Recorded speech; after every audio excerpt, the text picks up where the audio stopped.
it from a place that, the show me the evidence point of view.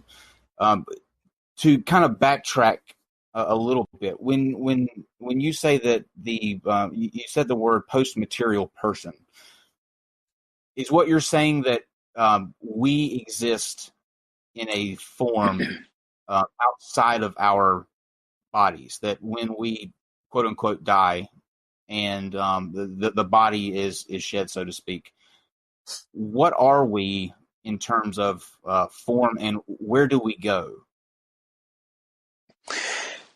Well, these are great questions, first of all, and you understand that many indications are that consciousness is non-local. That is, it's not impeded by space and time like our physical bodies are.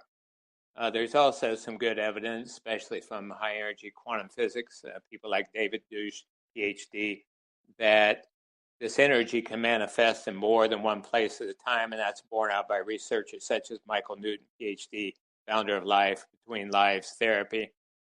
So these are not, they're great questions, but they're not simple questions. You also understand, I'm sure, that even though we appear solid to our limited brain receiver and eyes, we're largely made up of a few atoms but 99% space, a few electrons whirring around. So I would say that people, post-material persons, people who have dropped their physical body, are just as physical as we are on Earth. It's just that we fall under the illusion that things are, solid, the chair on which we're sitting, the table, and so on, when in fact we're not. Well, they're also solid, but they have more of an ability, again, not being inhibited by the filter brain. I had dinner with Eben Alexander a few months ago, and we were talking about that the central nervous system is 95% inhibitory. That is, it filters out extraneous sensory input. That was adaptive when we were cave people to keep us, because we had to survive. We only needed to see what was essential for survival. Well, now we can open that control valve a little bit, thus the benefits of meditation and other centering practices, to allow us to see more of the greater reality that has always been there. It's just that most people couldn't sense it. So ask me more. I was to follow up on that point, and then like I said, we're going to come back to the different devices, but before we do that, I want to go into kind of your story a little bit, so everybody can get a better understanding of where you're coming from. But when you say that we existed in a form that is outside of our bodies, my question, the question that came to me immediately was the entire allure of this device, or the idea of this device, is for a way for people to kind of have a communication between people that were close to them in this life and where they went after they died. If we're an energy or a spirit or a soul that sheds the body and goes on, does that mean that we were here in other forms, like reincarnation, essentially, like we keep coming back in different forms? And if that's the case, how do we still have those connections outside? Like all the people that have passed on before that had those connections essentially would be the people returning, in a sense. Or is that not how that is? Like, are we always dying and coming back in the body form, or how does that work? Yeah, that's a lot of questions. First of all, it's useful if we make the distinction. Are we looking at it from human eyes? And that would be the duality model, where you seem separate from me and we're both separate from Steve and so on. Are we looking at it from more of an absolute reality understanding, like people who come back from near-death experiences say, and they say things like, almost universally, we each are one with the one and part of Source. We each are interconnected. And as we were talking before the show, that's one reason I have this Indian tapestry behind me, because very good analogies, people like Eben Alexander and Anita Moorjani and others say, we each are like a fiber in a exquisitely vast tapestry. And in that sense, we are all interconnected.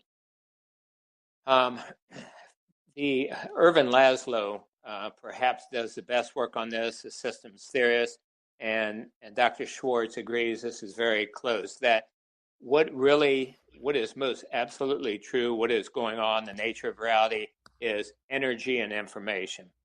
And all of the energy and information that ever stored and the myriad ways in which it manifested are stored in what Hindus called thousands of years ago the Akashic records, what Dr. Laszlo calls the 0 point field. And so this has to do with a quantum void, which is not empty by any means, but full. Buddha talked about this very thing. He said, you want to know what a human incarnation is like? Go down by the ocean and watch the waves crashing against the rocks. The particles of water are part of the one, the ocean. But when they hit a rock for just a moment, they're suspended in the air. That's what a human experience is like. For just that moment, we think we're alone, we think we're separate, we think there's something to fear, and we think maybe that's all there is. We're just a drop of water, and someday we perish. Then, boom, we go right back into the one. And I mentioned David Bohm, eminent Princeton physicist and mathematician, and he used very similar terms, the implicate order, which is, or first the explicate order, which is what our senses can see, but that being a very small part of all it is, which he called the implicate order. So he posited that life was most like a seething soup of energy, and once in a while there's a ripple of excitation on the surface, and that can appear, depending on where the observer is, to be a separate lifetime or some sort of experience. Because let's face it, eternity is a long time. So we as beings of energy, consciousness, spirit, whatever term you like different experiences, like adventures, just like we like different books, shows, and movies now. So I just want to, and I'm just trying to clarify so that I make sure that I'm understanding you right. Are we always separate entities, or do we actually? Or are you saying we have the choice to come back as a different person if we want to? Like we can be reincarnated and come back into this physical world. Like if we're spirits that always existed, right? Are we able to jump back and forth, or do we just come in for a brief period of time and then exit, and what happens on that exterior world is something completely separate? Yeah, well, I don't prefer the term reincarnation, even though I trained and was certified by Brian Weiss to do past life regressions. Again, that term is very married to duality. So I was a separate person, I was a Viking, I was a pioneer, and so on. Different people in different times, looking at time as a linear sequential progression. I love the quote by Richard Bach in his book, I think, Running for Safety. And he was asked, do you believe in reincarnation? He said, isn't that the belief that we are separate people in separate times, one after the other? He said, that fits a little tight across the shoulders for me. I prefer to look at we are eternal energy that can manifest in various ways at the same time, and it's all happening right now. So we have a choice to answer part of your question. We don't have to do anything. In other words, if an energy or soul wants to just stay with the one and hang out, like coming to a place like Earth is too scary or daunting, it can do that. But this is where the opportunities for real growth and service lie, is why some souls choose to come to a place like Earth. Okay, so let's talk about you and how you came to be a part of this project. Now, from what I understand, you actually dealt with a pretty depressing field of study. I think the study of death and being in. I believe you used the example from the podcast I listened to. You were in an environment where you're surrounded constantly by children dying, and it was wary on the faith that you had at that particular time. Can you kind of go into that aspect of it and why you chose to kind of, I guess, choose this as something to surround yourself with on a daily basis? Like, what was it that you needed to be in the field of death I'll put it that way. Yeah. Or the field of life, to look at the other side of the coin. Well, let's drop back a notch. There's some good evidence from objective multiple sources that I never totally forgot the greater reality, where I came from before I was born. When I was 6 years old, my parents were. Man, this is the Yeah. joy of doing live shows, by the way. This is why we pay attention to live chat, because they tell us all this stuff, so we have real time feedback. The we're joys gonna have of to split live this into two. streaming,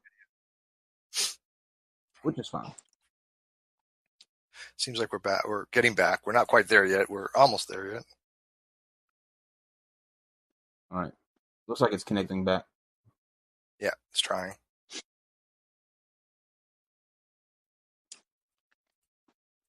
Dang. Maybe we need Soul Video now. Is it ready? Can we make a phone call to the dead stream? Are we good? Okay, we're back. Cool. All right, so there's the joy, ladies and gentlemen, of doing live streams. Sometimes you have unexpected dropouts. It would be appropriate. I think it would be also on me if I didn't ask somebody that that believes in the spirit world. Is that a sign? Is that a bad omen that since the stream dropped? Is that a bad omen on the episode? Do you see anything around me right now? I don't have that ability.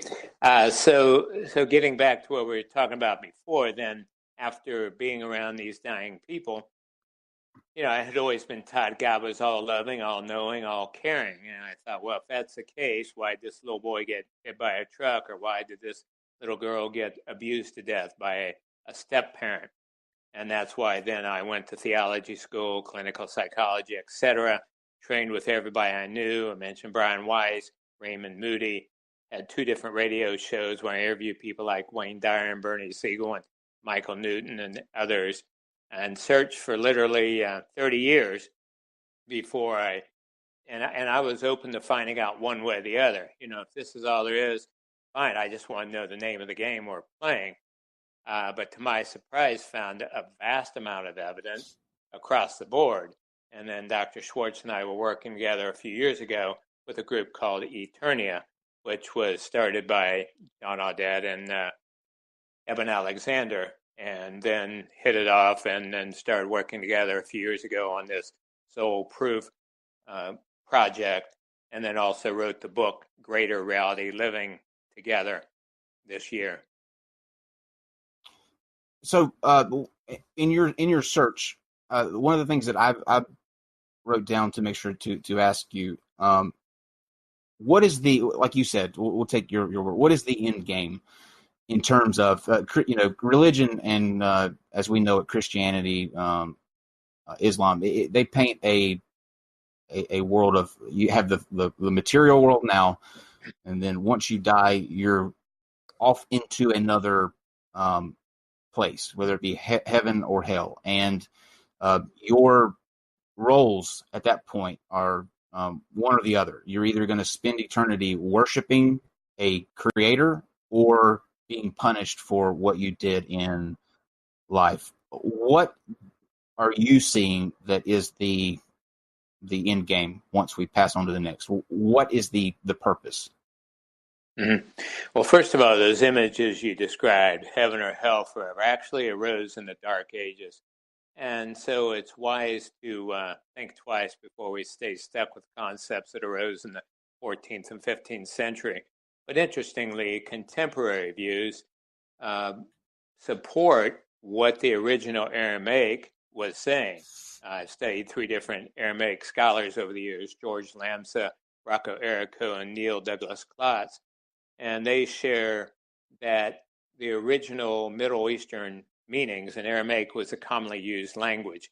The Bible, for example, was translated into Hebrew, which is mainly a temple language, then into Greek, then German, and to English. Well, every time it crossed the language bridge, things got changed a bit. Middle Eastern terms didn't have just one meaning, they had various meanings. So, for example, heaven and hell meant how you feel